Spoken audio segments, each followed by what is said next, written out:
નમસ્કાર દર્શક મિત્રો, નેક્સસ ન્યૂઝમાં આપનું સ્વાગત છે। અમદાવાદ માટે કહેવાય છે જેટલું દિવસે નથી વધતું તેટલું રાત્રે વધે છે।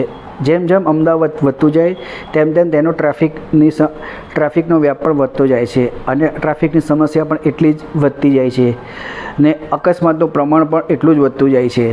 એક રિપોર્ટ અનુસાર અમદાવાદમાં સરેરાશ રોજ 1 જણનું અકસ્માતમાં મૃત્યુ થાય છે અને ટ્રાફિક પોલીસ દ્વારા અને ટ્રાફિક સંસ્થાઓ દ્વારા આ અંગે જાગૃતિ લાવવા માટેના ઘણા કાર્યક્રમો કરવામાં આવે છે, પરંતુ સામાન્ય જનતામાં ક્યાંક ને ક્યાંક આ ટ્રાફિક જાગૃતતા નહીવત જોવા મળી રહી છે।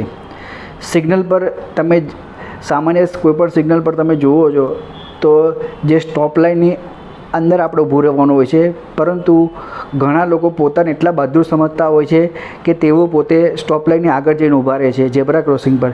ઝેબ્રા ક્રોસિંગ જે બનાવવામાં આવ્યું છે તે સામાન્ય જનતા માટે બનાવવામાં આવ્યું છે, જેથી કરીને સામાન્ય જનતા તેને રોડ ક્રોસ કરવો હોય રાહદારી તો રાહદારી એ રોડ ક્રોસ કરી લે। અને સૌથી મોટી સમસ્યા અમદાવાદ એ રહી છે કે હેલ્મેટ ના પહેરવું।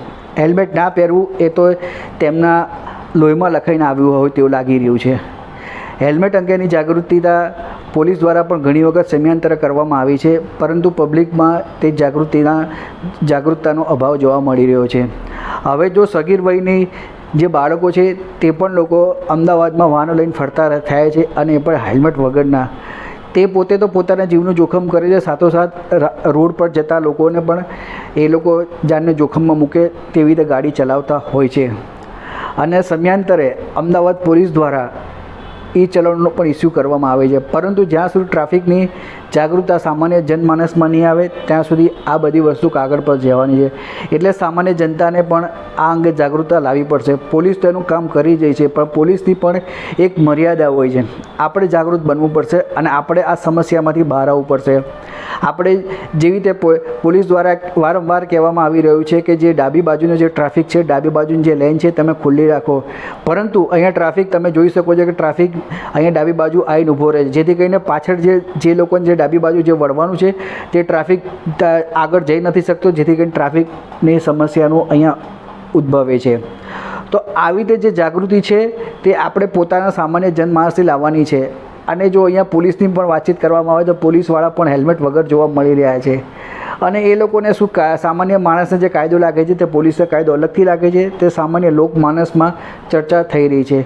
હવે આજે અમદાવાદમાં જે ટ્રાફિકની સમસ્યા ઊભી થઈ રહી છે તેને લઈને અમદાવાદ મ્યુનિસિપાલિટી કોર્પોરેશન અને અમદાવાદ ટ્રાફિક દ્વારા એક નવી પહેલ ચાલુ કરવામાં આવી છે। AI base camera, artificial intelligence camera દ્વારા એનું સંચાલન કરવામાં આવશે, જેથી કરીને જે લાઇનમાં વધારે ટ્રાફિક હશે તે લાઇન ઓટોમેટિક એના જે નિર્ધારિત સમય છે એના કરતાં વધારે વખત ચાલુ રહેશે અને જેથી કરીને જે એ લાઇનમાં જે ટ્રાફિક જતો હોય જે સરળતાથી મૂવમેન્ટ કરી શકશે અને ટ્રાફિકનું ભારણ ઓછું થશે। અમદાવાદ ટ્રાફિક પોલીસ દ્વારા ઘણી જગ્યા પર કેપ્સ્યુલ જે કહેવામાં આવે છે ટ્રાફિક, એ કેપ્સ્યુલ ટ્રાફિક બી કરવામાં આવે છે, જેથી કરીને ટ્રાફિકનું ભારણ ઘટે। એટલે કહેવામાં આવે કે અમદાવાદ પોલીસ દ્વારા તો ભરપૂર પ્રયત્ન કરવામાં આવે છે અમદાવાદ ટ્રાફિક પોલીસ દ્વારા કે ટ્રાફિકનું ભારણ ઘટે, પરંતુ જ્યાં સુધી પબ્લિકમાં જાગૃતતા નહીં આવે ત્યાં સુધી આ બધી વસ્તુ પોલીસની કરેલી વસ્તુ અને સંસ્થાઓ દ્વારા જે જાગૃતિના પ્રોગ્રામ કરવામાં આવે છે તે ખાલી માત્ર કાગળ પર જ રહેવાના છે। તેથી આપણે સૌથી પહેલાં આપણી જાતને જાગૃત કરવી પડશે કે આપણે જ્યારે પણ 2 વ્હીલર ચલાવીએ ત્યારે આપણે હેલ્મેટ લગાવવું જરૂરી છે। જો ગાડી ચલાવતા હોય તો તેની પર સીટ બેલ્ટ લગાવવું જરૂરી છે, જેથી કરીને આપણે એ નિયમો એ ચલણથી આપણે બચી શકીએ અને આપણે પોતાનો જીવ અને આપણે પરિવારને પણ કોઈ જોખમમાં ના મૂકે અને સામાન્ય જે બીજા જે જનતા જે રાહદારી છે તેનો જીવ પણ જોખમમાં ના મુકાય અને બીજા વાહન ચાલકોનો પણ જીવ જોખમમાં ના મુકાય, તે જોવાનું કામ આપણું છે।